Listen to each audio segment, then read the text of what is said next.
again with Mr. Christianopoulos. We did a first part with Mr. Christianopoulos and we're doing a second part. Today we went to a meeting with one of the psychiatrists that Mr. Christianopoulos has been forced to go to. Remembering that Alex has never been to a psychiatrist of his own free will, of his own free volition. He has been forced to go there by because of police allegations. Nothing's ever been charged against you. No. Nothing, but you've been harassed. Considerably, yeah. And this has been going on for now over a decade. Yep. Okay, and they forced him to go into psychiatric facility several times, and also forced treatment. So he's been forcibly drugged every month. Yep. They come to his house, which is abusive and really criminal behaviour. Forcibly going to someone's home, invading their privacy. And there's Commonwealth legislation, Australian Commonwealth legislation, which protects people in their homes, the rights to freedom in their own home. But no, they come to his home and they forcibly drug him with a needle. Yep. Every month. That is a form of torture.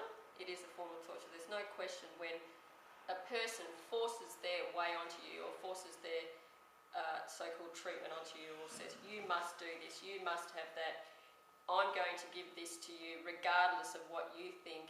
You don't have the right to refuse. That is torture when you force people. And notice in legitimate medical practice with a family doctor or cardiologist or any other sort of so-called doctor, you can go to any doctor and it's voluntary. It's always voluntary. You have the right to refuse treatment. So even if you're having a heart attack or you have cancer or you have a blood disease and say a doctor says you need to have a blood transfusion or whatever, every human being on the planet has a right to say no. That's right. There's some people who are like Jehovah's Witnesses where they refuse to, I'm not sure which one, but they refuse. On religious grounds. Yeah, and they can't be forced to take medication. Nobody can be forced to have treatment or so-called medical treatment, yet somehow psychiatrists throughout the world think they have a right to force their treatment on humans. And that is evidence that it's political, sociological. It is not legitimate medical practice. So we had a meeting with Mr. Sung, because I'm not going to call them doctors, because my professional view is that they are death doctors. They are murdering people with their treatments. They've been doing it for over 200 years. I am pushing for a royal commission in Western Australia, and I'm pushing to have their practices abolished. There's other professional people in WA pushing to have a royal commission as well. So I'm not the only one, and we will get it eventually. All right. Now his name's Mr. Sung, S-O-O-N-G. Other psychiatrists who forced their treatments on Mr. Christianopoulos, James Baker. Okay, James Baker. Gary Rodriguez. Yep. Is that correct? Yep. I'll put the captions there. Yeah. And a psychiatrist by the name of Cheng. Yep. Okay, and the duty nurse also today was, and in the past? Yeah, he's always there. Keith LeRoy. Keith LeRoy is always there. So these people are going to be named publicly, and they were told today, two of them were told that they were going to be named public. They were instructed by me to stop drugging Mr. Christianopoulos. I was in the meeting. We're going to play some of that meeting a little bit later. First of all, we've also got a letter here from John McGrath, which we're going to read out. But we're going to get Mr. Christianopoulos to talk about what he wants to talk about in regards to his experiences. So. Okay. Well, basically today, what I wanted to do is bring the evidence where basically there was a murder attempt on my life, a boat accident, and the person that seems to be involved with that, or at least try to intimidate me with that, is a guy called Mark Shepherd, who's the same guy that referred me to two lawyers to pervert the course of justice so I couldn't win over my property, which I rightfully should be the sole person on the title. And this same person has now taken another avenue to get the property, where if I didn't survive my boat accident, basically they would have won over the property.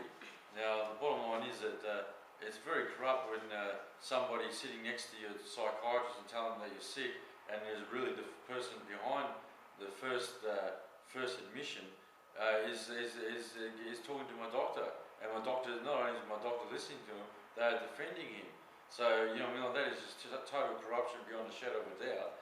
And not only that, it just tells you that there's nothing wrong with me, like beyond the shadow of a doubt. I mean, lots of evidence for what you're nobody. If you're standing, you wouldn't want the judge's best friend to be guiding you if you're up against charges against someone. And the bottom line is, it's called perversion of the course of justice, and it's just conflict of interest everywhere. And this structure basically is why I've been hospitalised.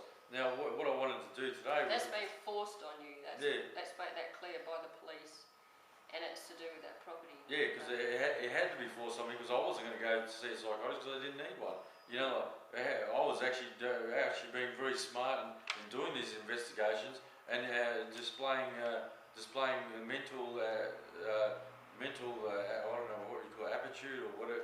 Investigative. Yeah, like I was actually doing some very clever things at the time when they said against them, when they used this thing against me, and that's why they used it against me. Now the point is that I went to my doctor to show him the evidence, so because I'm trying to work out whether he knows or whether he doesn't know. But you took that today's meeting. Yeah, today's meeting, and I took it there, and basically he said that he didn't want to look at it. He said he'd put it in a file and forget about it for me. Now, at the end of the day, like if there was a conflict of interest, and like you're trying to bring it to attention, like your doctor should be eager and keen to look at this, and like just in case he's got it wrong.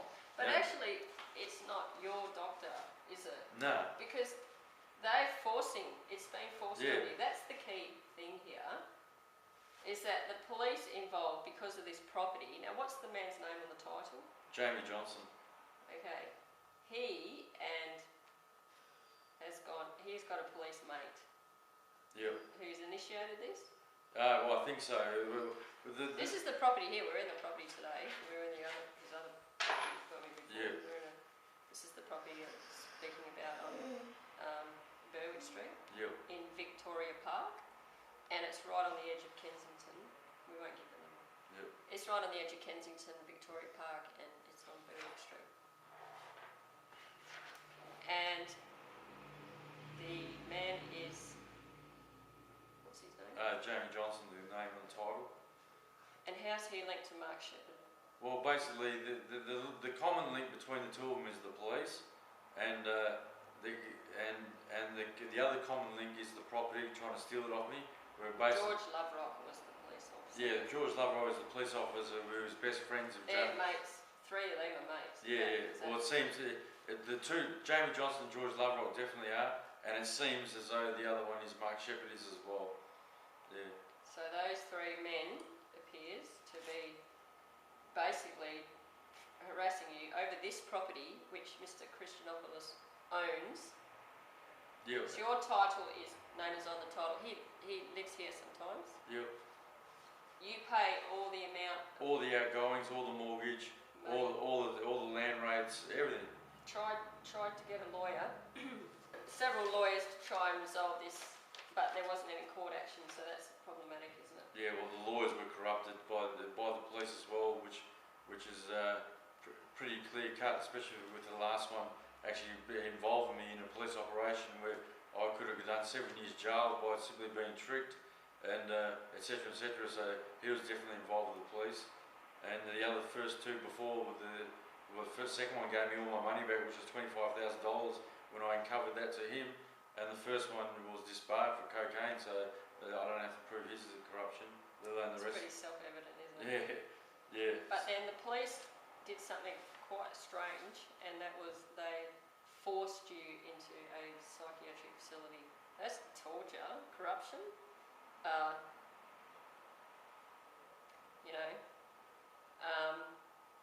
What was the longest time that you were locked up? The longest time I locked up was 53 days. And this drugging has been going on for over 10 years. Yeah.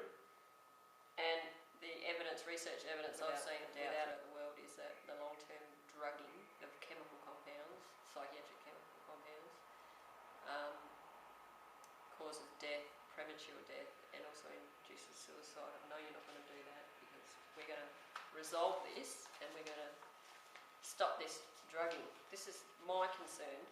My first concern with Mr. Christianopoulos is that you have to stop drugging him because it's being forced on him for certain. There's no question. He's right here telling the public. And then the issue with the property is another issue. But there's health considerations here, and that's my main concern because I know people die from these treatments.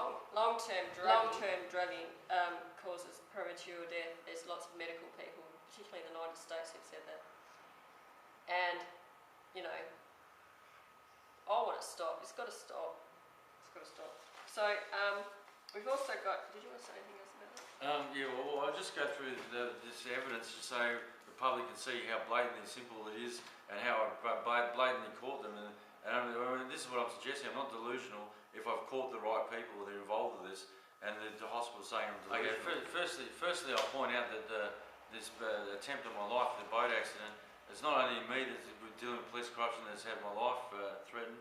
I've actually got my two animals, both have been baited by a police officer that was living over the back of the fence, and I caught him in the act of baiting him.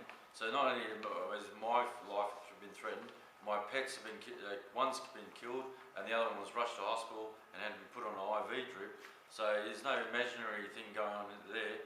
But to the evidence concerning my boat accident, firstly, what happened was I rang up Mr. Johnson, Jamie Johnson, concerning the property that's in question with the extortion, and basically rang him up and put to him for the first time. I hadn't spoken to him for years because I picked up and picked up what was going on.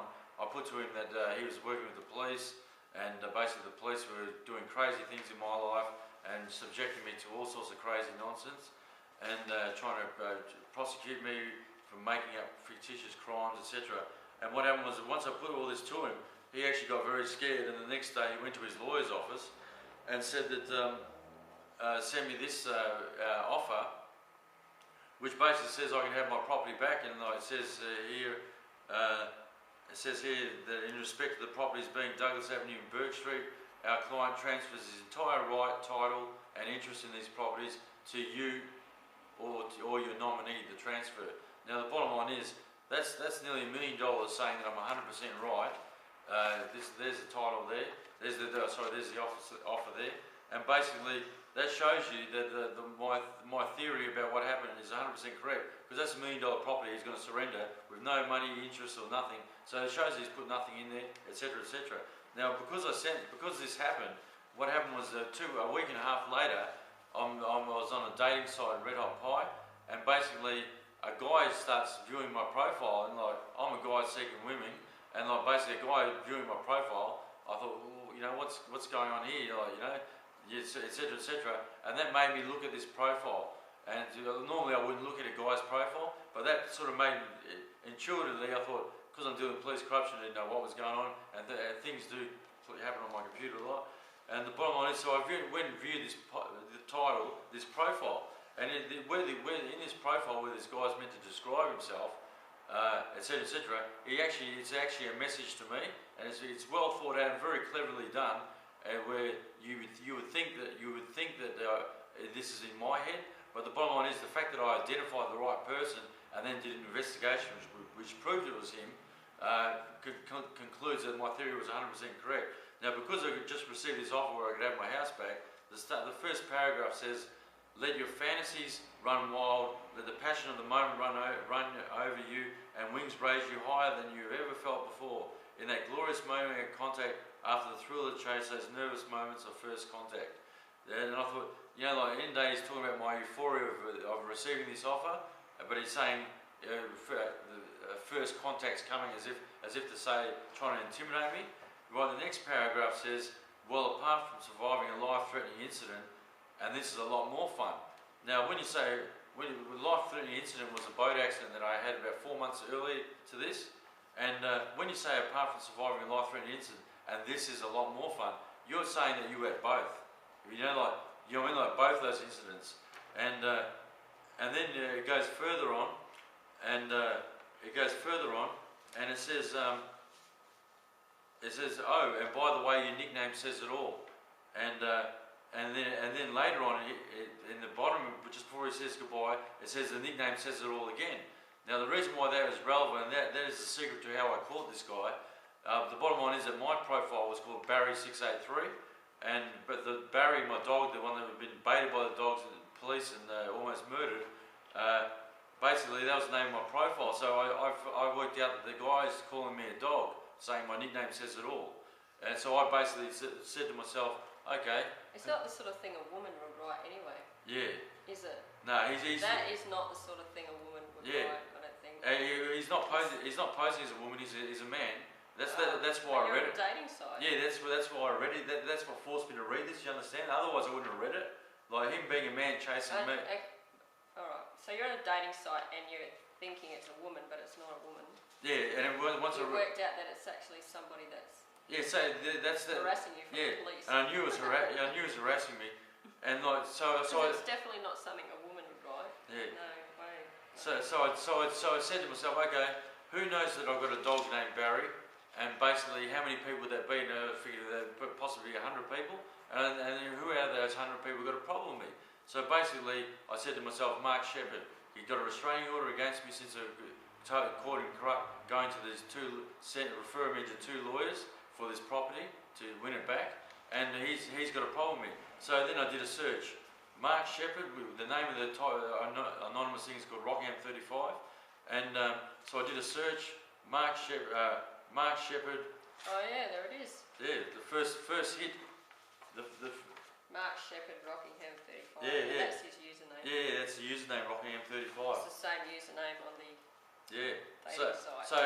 So immediately I nailed him. So he's harassing you on a dating site. Yeah, and not only that, but on the second bit of documentation as well, it says will prostitutes dating free of charge. Now on Red Hot Pie, there was a girl that came out and she was my girlfriend for a year, and I at the end of it, me and my son thought that she was a police. It's got Mark Shepherd's name in it. Yeah, exactly. He's connected to it. So you understand, he's connected to the girl that was a spy in my house. Yeah. And that's his IP address. See the IP address? So he's involved in prostitution, is that what you're saying? Well, no, he's involved in the spying part of it. Like basically he knew about the girl spying in my house. And but if you're saying she's a prostitute, then he's involved in prostitution, really. Well, possibly, yeah. He's definitely facilitating him. You're saying that she was a prostitute, really. Yeah. Okay, that's yours. You can keep going. Yeah, it's very clear to see that Mark Shepherd's involved in this documentation. His name is right in the middle of this world prostitute dating free of charge, and his name's in it. Yeah, and more importantly, there's an IP address that's unless somebody's set that up because the internet fraud can happen, but. All this stuff that I'm going through now, since I found it, has all disappeared off the net. Oh, you can't find it. But you've got it printed out. Yeah, I've got it printed out. It's got the date on it as well. You can't find it, right? But this IP address, if you notice, this is Mark Shepherd's business address. This is document number 3, and basically on the address there, it has the same IP address as under the World Prostitute Dating Free of Charge. So he's nailed on the computer. And basically, I've got an IT expert that writes a report out that says that my investigation 100% is correct. And it consists of a few more pages here, but I've got 3 IT experts that have said that I'm 100% correct. One of them that was going to write the report backed out of it, even though he said I was 100% right, because he was scared. And basically, he said I was 100% correct, but he didn't want to put his name on the report because he's scared by intimidation. Well, I know the politicians want to license brothels in West Australia, and I investigated that a bit because I was very concerned about that. And their claim was because of police corruption.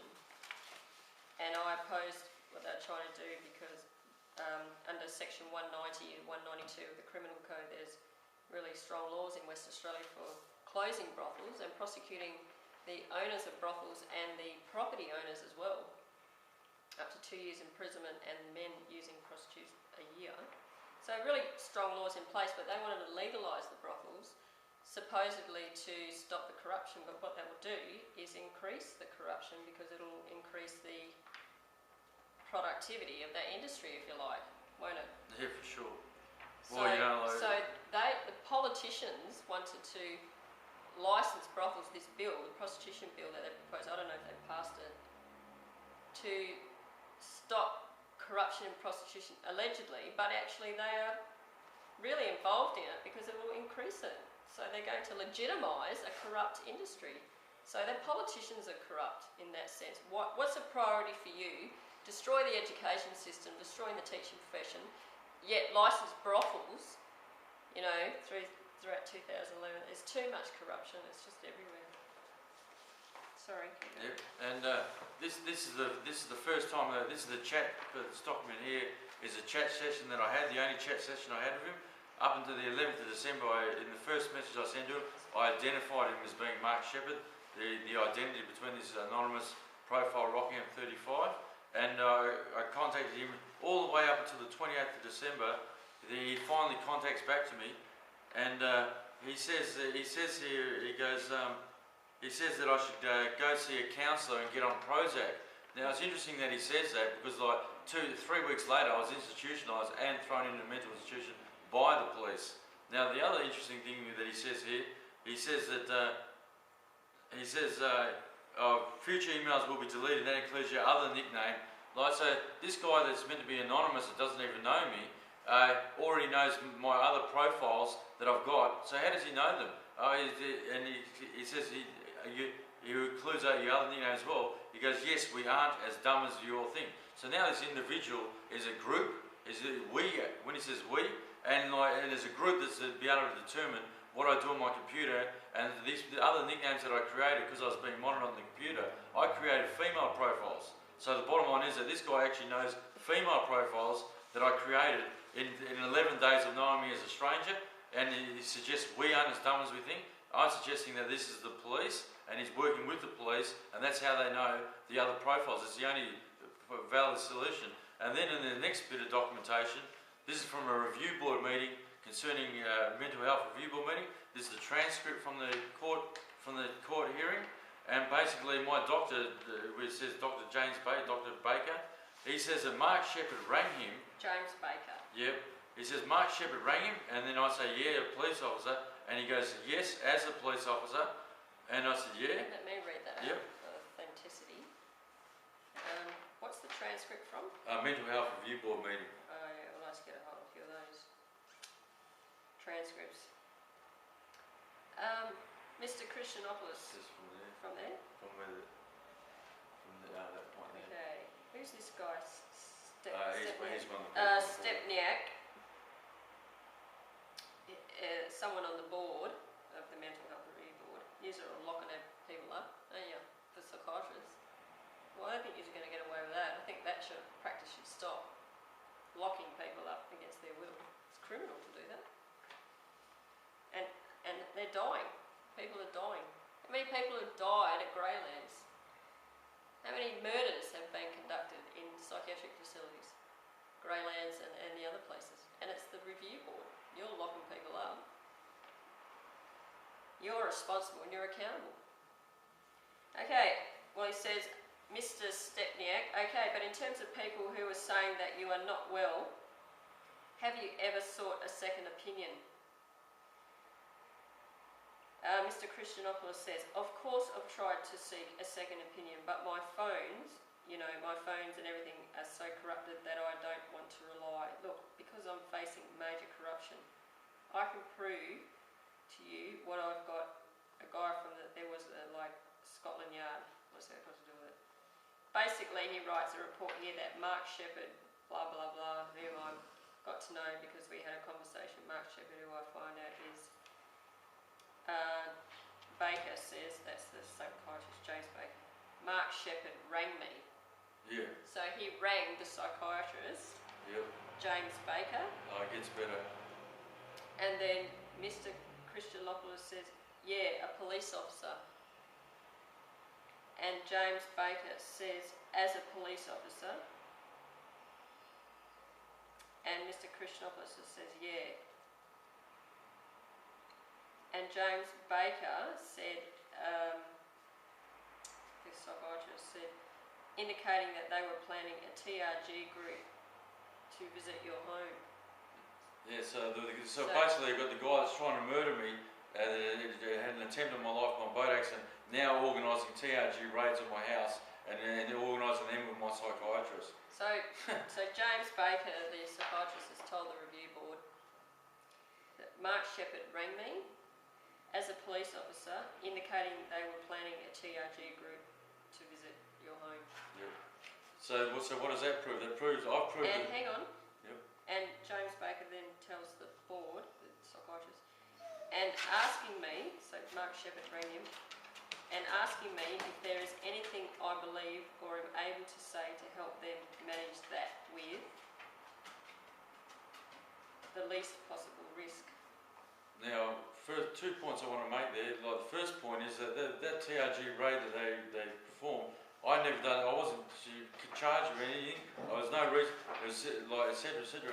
That raid that they organised between my psychiatrist and Mr. Shepherd that tried to murder me was 30 police officers with semi-automatic rifles come rushing through like an army. Like it was the most violent sounds and crashing and banging and machine guns, and like that's what they put together and raided before. And I wasn't facing any charges. They came to my house and it was like a demolition crew, and I hid up in the roof and they couldn't find me. And the bottom line is that the guy that tried to murder me is now organising TRG raids on my house that looked like they wanted to murder me. My neighbour ran out and told them that they were trying to murder me, and there was also a television camera crew out the front of the house as well. The television were there? Yeah, the TV were there as well. God. So this Mark Shepherd is a bit of a freeload, I'd say. He's a police officer. Well, it seems that way. He's got the powers of one. The psychiatrist, James Baker, told the review board, mental health review board, in a transcript. This is dated 28th of July 2008. And he told the panel, the psychiatrist told the panel that Mark Shepherd...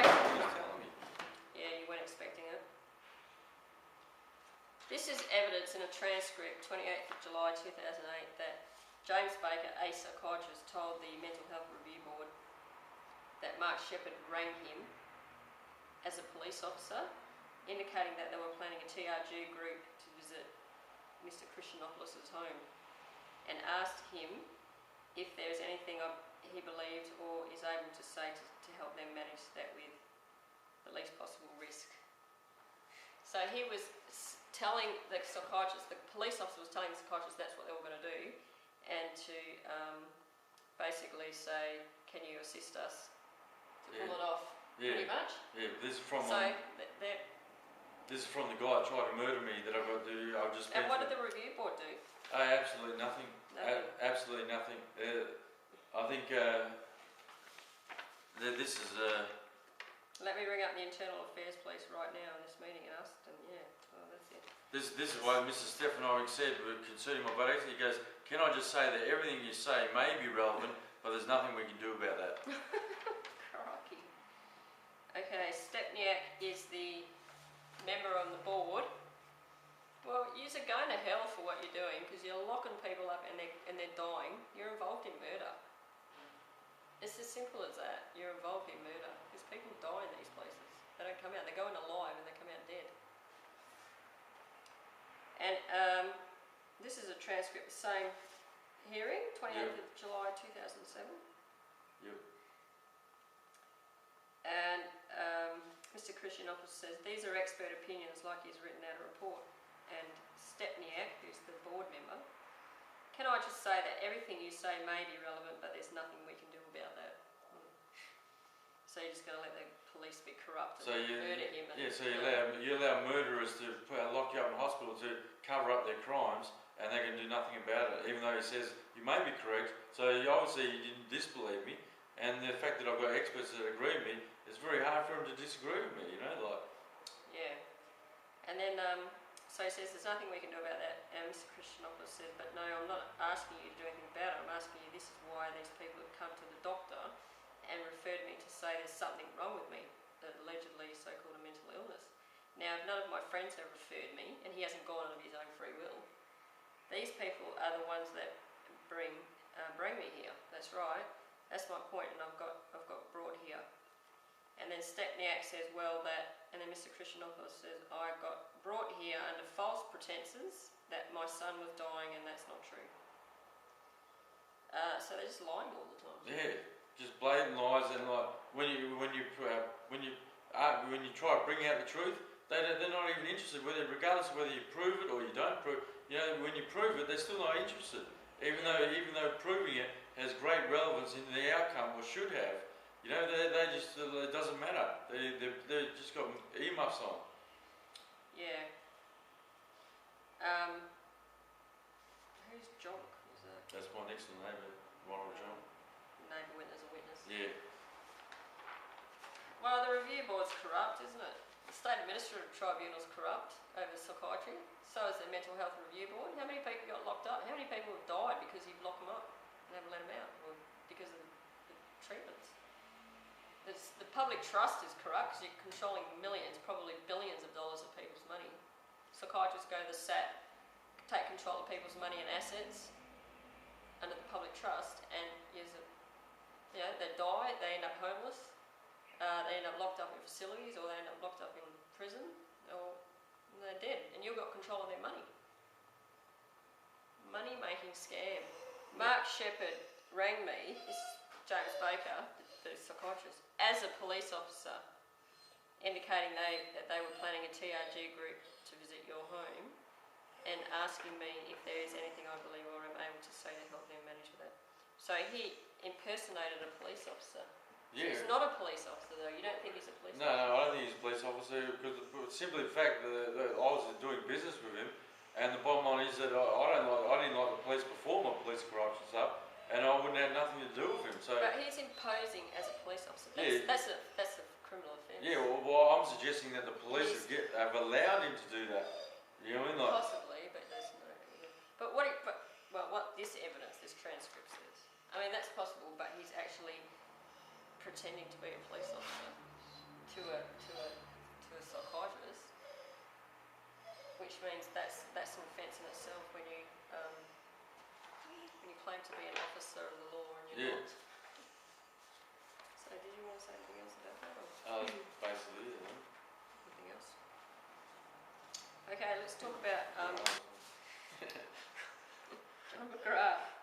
Alright, I wrote a letter to John McGrath, who is the member for South Perth, and Mr. Christianopoulos has decided to contest the election as an independent. He lives in the South Perth electorate. That's why I went to John McGrath to get help. But you're going to run as an independent now, candidate. Yep. He's going to contest the March 2013 election. So voters in the South Perth electorate can vote for him. And what's your commitment?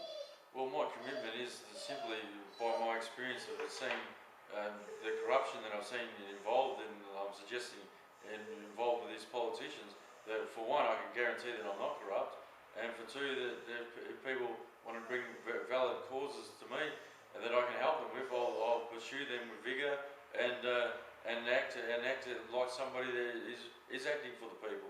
So if a citizen of South Perth comes to your office, you're going to help them? Oh, for sure. Because if that's my job, I've got nothing else to do, and that's what I'm paid to do. Surely, I have no problems.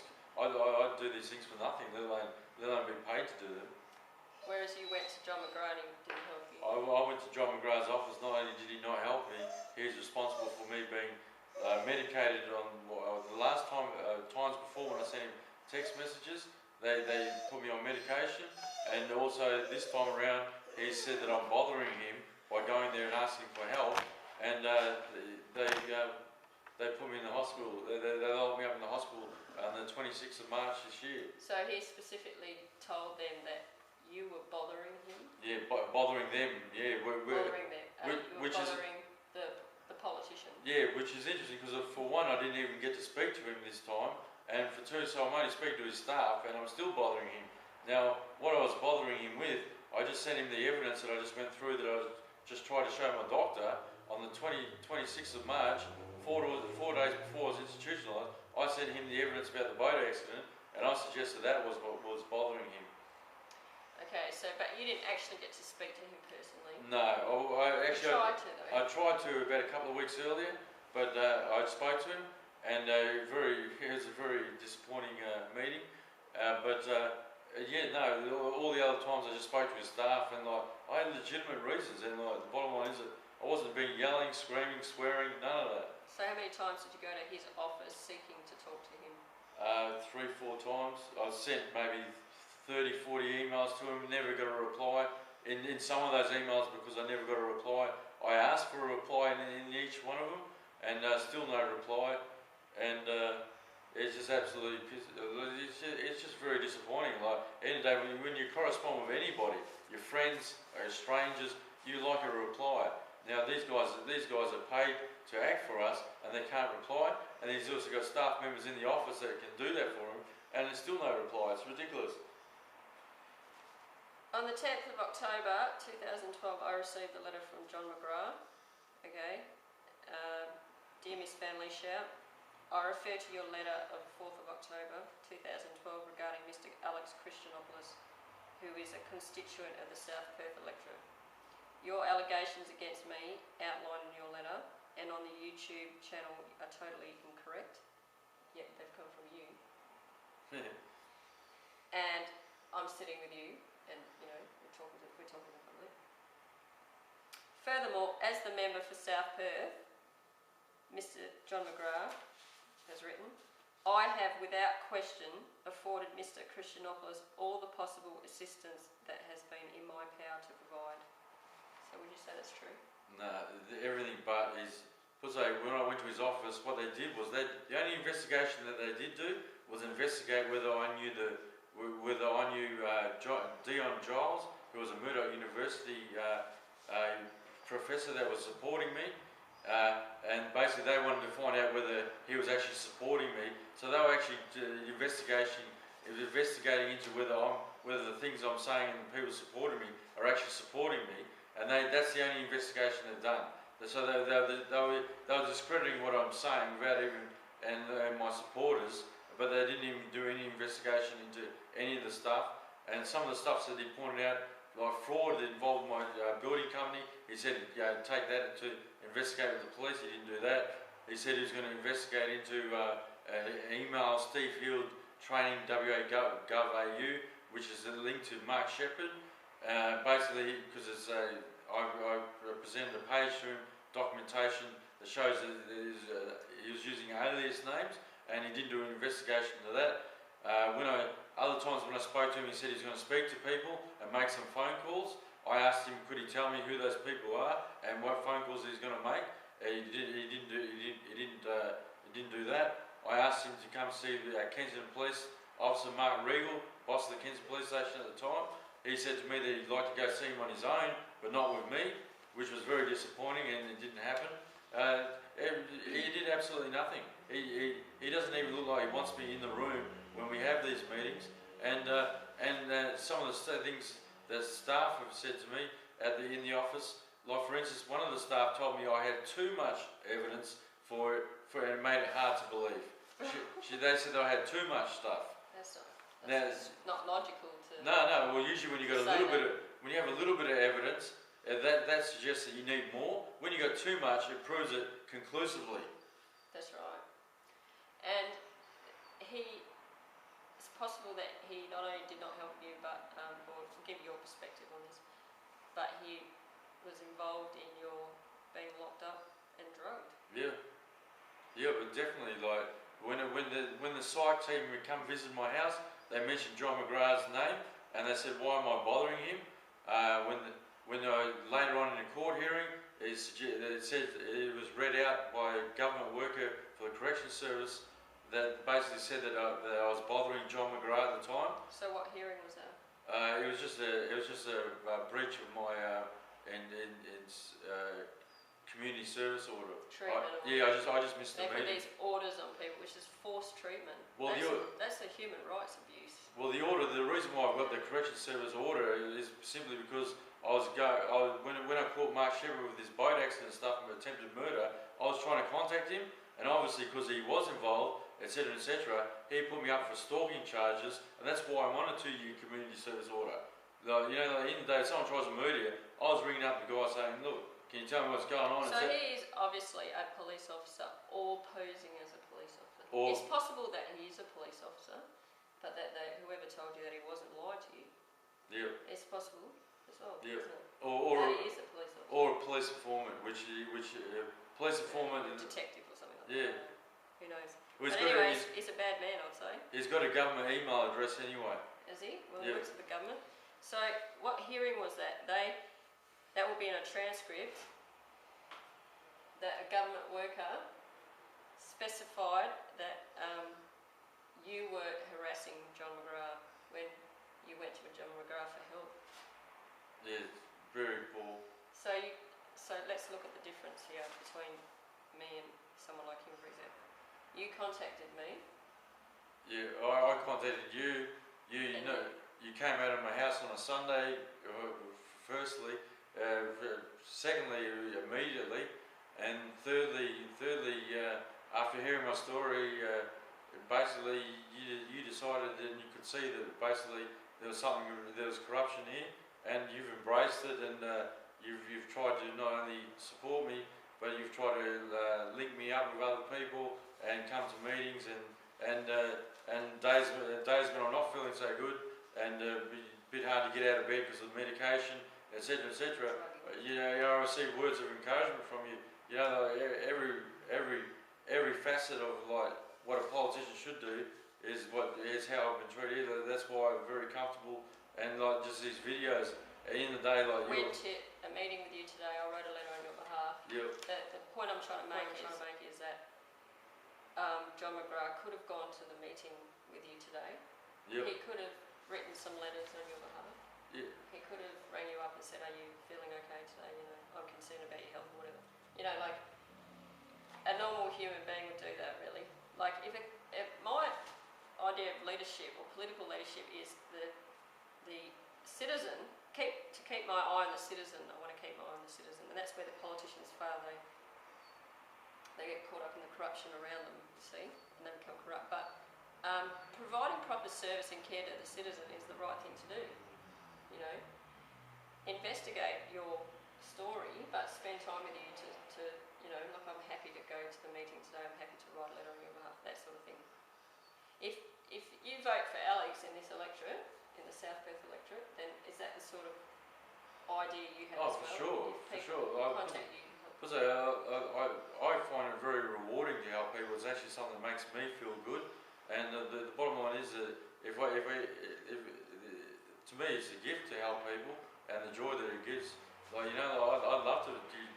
It'd be great to have a fight that isn't mine, and then be able to like fight for people, and like without having the pain that I've had in my own fight, where you know you just simply fight for people's rights. I'd enjoy that and find it very rewarding. I'll just quickly go through this letter. The 4th of October 2012, I wrote a letter to John McGrath because you asked me to. Yep. So I wrote a letter that said, "Dear Mr. McGrath, I'm writing on behalf of Mr. Alex Christianopoulos, a constituent in the South Perth electorate who lives in Kensington. Mr. Christianopoulos has asked me to write to you to ask you why your office did not assist him in his situation. Mr. Christianopoulos has given a testimony to the people of WA through our YouTube channel regarding his experiences and treatment over a property he owns with a business associate in Victoria Park. He informs us and the public he went to your office on many occasions to seek your help with his situation, and you would not and did not help him. Furthermore, you assisted the very people Mr. Christianopoulos came to you for assistance regarding the police and the psychiatrists involved to assist having Mr. Christianopoulos forcibly deprived of his liberty and forcibly drugged with chemical compounds against his will." Would you say that's true? Yeah, it's exactly spot on. "This continues to be ongoing against his will and is placing his life in danger because it's been going for over 10 years, isn't it? After examining the evidence provided to me by Mr. Christianopoulos and his testimony, I'm convinced he has been subjected to corruption over his Victoria Park property and unlawfully detained and drugged periodically by government workers against his will. Mr. Christianopoulos has never taken himself to a psychiatrist of his own free will. Therefore, we consider that he is being subjected against his will to ongoing criminal action by government workers, and at the centre of it is his Victoria Park property. As a result, Mr. Christianopoulos' life is in danger, his health and his well-being is in danger. It is very well documented in research literature and professional and personal testimonies, live testimonies, throughout the world that psychiatrists murder people with their treatments. Any person who supports their work is supporting the work of murder. That's my professional view based on about 18 months worth of research. I therefore request you provide us with a written explanation as to why your office did not help Mr. Christianopoulos in this situation. We will continue to support Mr. Christianopoulos in the face of disgraceful treatment by government workers who are accountable to Christ for his ongoing mistreatment. We will also continue to inform the public of the progress of this mistreatment for his own safety and well-being, and as long as it continues to push for a royal commission and criminal investigation into such corruption and mistreatment by government workers. And as I said before, the 10th of October 2012, John McGrath wrote to me, and I thank you for your prompt response. Dear Miss Van Leeshout, I refer to your letter of the 4th of October 2012 regarding Mr. Alex Christianopoulos, who is a constituent of the South Perth electorate. Your allegations against me outlined in your letter and on the YouTube channel are totally incorrect. Yeah, you're with me talking about it. Furthermore, as the member for South Perth, I have without question afforded Mr. Christianopoulos all the possible assistance that has been in my power to provide. Hello. Hi, this is Teresa. Hi. This is a record of today's meeting. Okay, cool. With Mr. Sung, S-O-O-N-G, And Keith LeBoy, the duty nurse. and Mr. Sung is the psychiatrist. Why don't we do introductions? My name's Wes, I'm a psychiatrist and Rolling Else is Cash. Sure. And Keep the boy coming in. Okay, and you're the nurse, are you? Yeah. so is it Teresa, T-E-R-E-S-A. you're a friend of ours? I'm the state director of the New Political Party, and I'm here to support Alex and talk to you at the end. Well, this is what we sort of clarify very well your role, what you do, and my role is to see Alex and use clinical care. But Alex, what would you like, what would Teresa's role be? Teresa's role is to exactly the same as yours, to support my care and my well-being. Yeah. Okay. Obviously, firstly, you're happy for Teresa to be here. Yeah. Teresa mentioned something that you talked to us separately from us afterwards, or? Oh no, just at the end. Oh, she was just going to talk Yeah, about us, right? yeah, Okay. because Okay. Transparency, openness and transparency, that's what I like. Now, may I ask, what political party are you from, Teresa?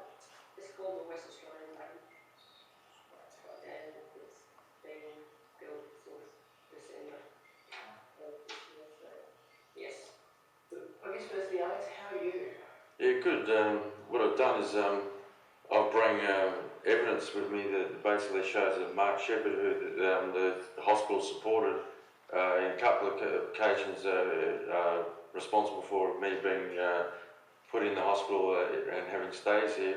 Mark Shepherd is involved in my boat accident and had a murder attempt on me in my life to facilitate Jamie Johnson, who's George Loverock, the police officer's best friend, in stealing my property. Now, basically, I just wanted you to look at the evidence and then just so you understand that the person that you guys have been supporting is basically involved with attempted murder and extortion. Was he involved in your last admission to hospital? Dr. Rodriguez, who I have on record, is saying basically he was concerned about Mark Shepherd's well-being, etc., etc. So yeah, you could say that he was involved in my. You know, your last admission related to you communicating with a politician, I think it was. Yeah. Well, can you name the politician? Because we're pretty sure it's John McGrath, but at the time they said it was a health minister, and it seemed like the hospital was trying to hide the identification of the. My understanding was that at some stage the health minister may have been involved. When I- was the office of chief psychiatrist. So what the health minister? Well, it said that I think Keith told me that I was talking to the health minister. Where I had no communication with the health minister. It said that I threatened him. Now the bottom line is I threatened nobody. The only person I'd spoken to is John McGrath. So basically, and like when I went for my court appearance for correction service missing a meeting, I was in court, and the correction service officer then mentioned that John McGrath says that I was bothering him, right? And to do etc. Now I went to John McGrath to get help. I didn't go to there to bother him. Like if getting help is bothering him, I wanted he should get out of his office, Well, my understanding was you were seen by CAT at first point of contact from our health service. Yeah. And they brought you in for an assessment. Yeah. So can I just say the CAT people from CAT that came out and spoke to me, I've got that documented, and I've got a witness that was right next to me when I spoke to them, and I've got it. Do you mean they sound like they were very sympathetic to my cause. I can't believe that they turned around and said get him in hospital, because the way they were talking to me when they come and see me, it was almost like you almost could construe that the job was to just get him in here anyway, and the guys just went through what they got to do, but all along I was meant to be dragged in here. Well, they brought you in for an assessment by a psychiatrist. You were seen on ward 6 by a psychiatrist who thought you warranted further inpatient treatment under the Mental Health Act. Yeah, because of John McGrath. Now the bottom line is that I've got 6 days before I spoke to John McGrath, 6 days before I was institutionalised, I sent to John McGrath the evidence that I got in my hands about my boat accident, murder attempt, etc. And it seems like he was under a bit of pressure, and they basically wanted me to be hospitalised. Now the bottom line is, on November the 17th last year, I sent the same documentation to this hospital, and the hospital told me that I was not going to be drugged anymore, and my CDO was dropped, etc. No, that was different. No. CDO was dropped last time because you weren't being seen every month. But this time, he done that again, and I went to the meeting and I said, well, what, okay, we'll drop it again because you didn't see me this month. And they said, no, we don't do that. They said they don't do that. Yes, but they did before, so I'm suggesting that it's to do with my evidence, that why they dropped it, because I can show you the email, which says on the 17th they were sent, and then on the 20th, I was let go.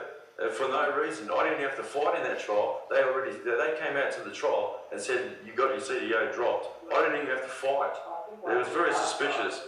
Very suspicious. They made a mistake, and we had a talk here actually after the CDO was dropped and said, look, this mental health review board want to do that. That's their decision, we're not going to pursue it. So we actually did follow that. So who made the CDO or the mental health review board? Well, the first time the mental health review board took him off the CDO. And 6 months later, they said they don't do that when the same thing happened again.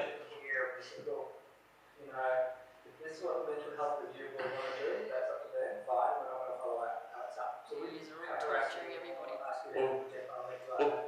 And it was only because he was re-referred to our service by the office of chief psychiatrist that we then said, okay, we will ask for an assessment. I was re-referred by somebody that said that I went for help. The mental health review board made a decision, and we respect that. It was because that we were told, go assess Alex again. And there was a reassessment recently, wasn't there? And I was actually supposed to be at that meeting. Oh, the mental health review board? Yeah. And I was going to go, unfortunately I was unable to make it on that day. And but what I wanted to talk to you about as well is it possible to get another date? You can always have another hearing. Like, Ian's right, and then Yeah, we want another hearing. Anytime you like. So Because everything you can you're appeal doing to now, him, it's going to stop. That's what's going to happen. Well, if you want to have a hearing in a couple of weeks as well, then and we'll come with you to it. So perhaps if you can set a date before the end of this session. We organise the paperwork with our. I think so, yeah. By doing that appeal, that will cause the hearing to occur essentially. So Yeah. if you do the paperwork notice for a hearing, for an appeal, and they'll organise for Not it. ready to put them together. No, Alex has to put the appeal in, but we can help. last time you did it automatically, and I didn't have to do anything. Well, no, because you're put on a signature automatically, you have to have a hearing. Okay. And if we were to extend the signature, you have to have another hearing. Okay. So you prepared to have a look at this evidence which shows that the person that you guys have been assisting is involved in my murder attempt and extortion? But because the documentation just looks like documentation unless it's and you got me tutoring it.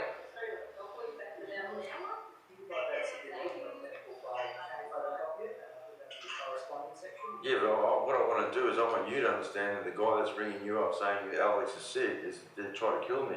And now at the end of the day, that would have to change your diagnosis pretty dramatically. So someone trying to murder me, that wouldn't change the diagnosis when he said that I'm sick and trying to get away with murder. He's trying to get away with murder by you hospitalising. The transcript. You're in hospital for a fairly long period of time for assessment, and on that basis, that's how your diagnosis came about. And also, obviously, from previous times you've been with us. I was diagnosed the first time with no hospital. Yeah, you can go now. Yep. Yeah, no, there's look at you. That's what Alex has never taken himself to psychiatrist freely. That's probably true. That is true, absolutely. And therefore, his involvement in your office or with psychiatry is forced on him by, Correct. yes, by the police inspector. Now, I'll tell you a bit about my background. I'm the involvement in your office or with psychiatry is forced on him by, Correct. yeah, by the police inspector. Now, I'm a master of education leadership manager, so I've got quite a bit of area of expertise of building this political party, and one of my objectives is to have a royal commission into the practice of psychiatry, and also the going back, looking at deaths in psychiatric facilities in Western Australia over the past 50 years. I've engaged in an enormous amount of research of psychiatric practice over the past 18 months because of some discoveries in the public, and it's my firm conviction that psychiatrists basically murder people with their treatments. I have an objection, I have a very strong objection to the practice of psychiatry and the treatments that you provide, forced incarceration, forced drugging, the other treatments, ECT and psychosurgery. I'm totally against all of those sorts of treatments. And politically, and as an educator, I'm going to push for a royal commission into what's happened, what the practice, and also I'm going to continue until the practice of psychiatry is abolished in Western Australia. That's my position politically and educationally. And this man here, Mr. Christianopoulos, who I've known for a number of months now, you're basically torturing him. You are. And it's also coming from the mental health. I'm happy to listen to you, but if you're going to say it's accused of torturing him, Where you are. well, then I'm going to have to ask you to leave. No, if I leave, he comes with me. So basically, Well, that's actually not. I'm here with him. Doctor, you have things that offend me, right? I listen to them, right? Now, at the end of the day, you got to listen to her. At the end of the day, I can't have sex, I can't have that, and then that is torture. You know what I mean? No, I didn't try because yeah, we'll go there another day because I've got my friend here. We're going to talk these issues. But in the day, like I think that there should be. You say lots of things that I don't like. You know, you do lots of things that I don't like, and I have to tolerate them. And I suggest that her referring to me as being tortured is a very small. If you actually do believe we're torturing him, you actually need to communicate, not to me, but to the officers of the I do. I'll tell you what I've done. No, I'll tell you what I've done. I have broadcast through YouTube, through our website, through our political party, to the entire world and to this nation that I'm going to continue until these practices stop. I've also, Mr. Christianopoulos has also broadcast to the public his experiences with this office and also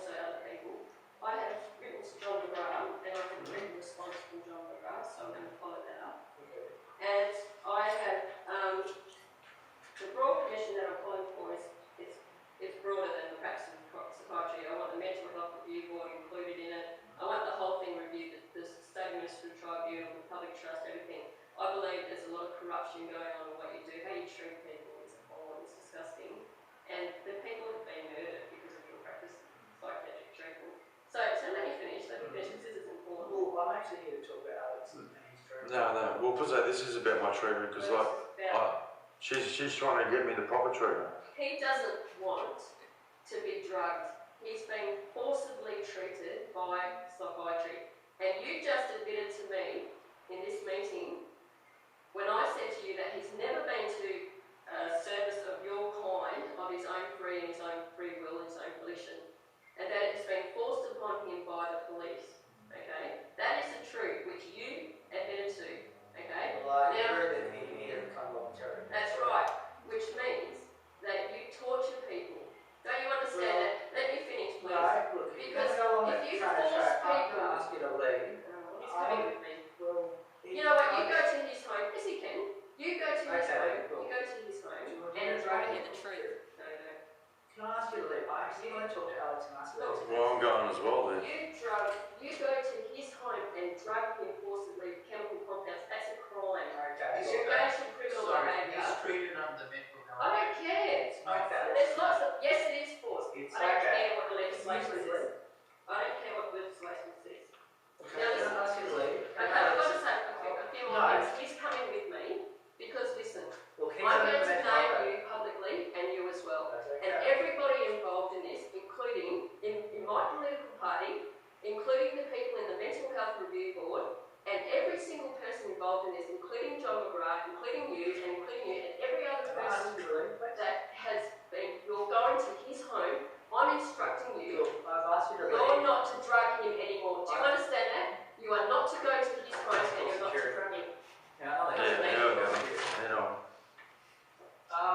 Alex, the next talk to you. Well, because He's coming with me. Okay. Okay, political protection, you're not to drug him anymore, and he has freedom. That's right. Yes, boss. I'm going with you, don't worry. Yeah, no, we can't get out of this door. We can't get out of this door. The door was open, wasn't it? Yeah. Strangely enough, someone opened the door. The Lord opened the door, that's what I reckon. I was scared because He's pretty nervous. I was scared because I was there and they could have locked me up. You know, it was scary. The thing is, they don't like to be told the truth. There was a researcher on a documentary that I saw, and he said they cannot stand up to proper scrutiny. They can't. When you scrutinise objectively their practices, they can't stand up to scrutiny and review. Yeah, that's They don't like it. exactly with the boat accident evidence. He doesn't want to show. He doesn't want me to show you in front of you that how the evidence, because once he sees it and he has to refute it, and then it's irrefutable. And the bottom line is that shows that he knows, and that makes him accountable from this point on. That's why I wanted to present the evidence to him, because it makes him accountable that he knew and he still continued on. That's why he doesn't. That's why he says he's going to put it in a file, and it doesn't show that he hasn't looked at it. Well, one of the psychiatrists, James Baker, admits that Mark Shepherd rang him Yeah. as a police officer, so he's either a police officer or posing as a police officer, indicating that we're planning a TRG group to visit your home, Yeah. and asking him, the psych, if there is anything he believed or is able to say to help Yeah. release them. And Mark So, Mark Shepherd's the same guy that says, apart from surviving that life-threatening incident, let's have some more fun. Is that how the police should be acting? I'm suggesting that's why all the evidence that I've got here has disappeared off the internet. And not only that, twice I took this evidence to the police station to get the police to investigate attempted murder, and I was driven straight to Bentley Hospital facility and locked up for showing the evidence. This is what I'm suggesting, that you leave Mr. Christianopoulos alone, the psychiatrist and the police, because we've got names, and if you don't stop drugging him, leave him alone. I instructed Mr. Sung in the meeting to stop drugging you. If you don't stop drugging him, we'll start pushing for prosecutions for people involved. So just leave him alone. Stop drugging him and let him get on with his life. Let him get his life. Let him focus on improving your own health and well-being. Coming to his home, see, this is what's criminal. You go to people's homes and you force your treatments onto them. It's a human rights abuse, and you are engaged in crimes against humanity because you do it to a lot of people, thousands across the world, millions of people, thousands of people across Australia. Go to people's home, force your treatments on them, and worse than that, you go to people's homes, and if they don't want to see you or your workers, you get the police. You get the police, and you go to people's homes, you drag people out of their homes forcibly with a police officer, you take them to a psych facility, they get drugged, and they get deprived of their liberty, drugged, forced drugging, forced locked up. And sometimes they're in a facility, in a hospital, or we can't call it hospitals, they're prisons, okay? Transported to grey lands, or transported to here, or transported there. How can you claim that is legitimate medical practice? It is not, it's slavery, it's torture and slavery, you know. Everybody has the right to say no to anything, including you. But no, you go to people's homes, you forcibly drug them, you rip them out of their homes, and then you lock them up and drug them till they pass out. It's criminal. It's just simply criminal. It is a criminal practice, and it's got to stop. It's about power and control, and there's something wrong with it.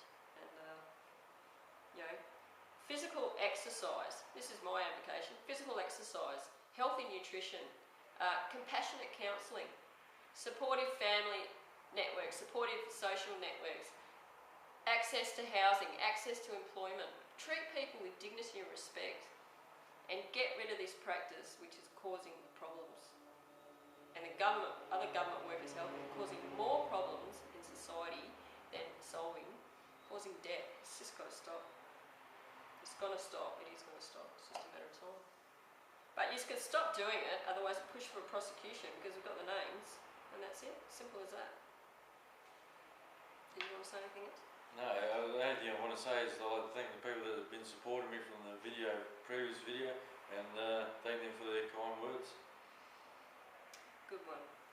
And we're going to continue to support you, and we're going to continue to follow this through until this is, you know, this is over. And if it continues, prosecutions for the people involved, just stop it, leave them alone.